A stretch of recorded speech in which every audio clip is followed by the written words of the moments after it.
तरीका है भीख मांगने का। होने का देन भैया को 5 रुपया। अरे सुबह सुबह आगे नहीं है, चल चल हट जाओ तो भीख आने भेजा। हमारे यहाँ ऐसा ही होता है। कौन रे सर है? अरे भीख मांग रही है दिसो, तका के है? भगा दे आने का जाकर। कब भगा? चलो बुला के ला जा। ए नोनी आ तो जल्दी आ, बुला से तो ला।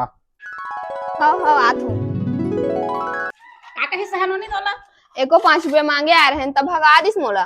ता कौन हथा था यार घर के मालकिन मायो माथा कहां जब भाग करेला आ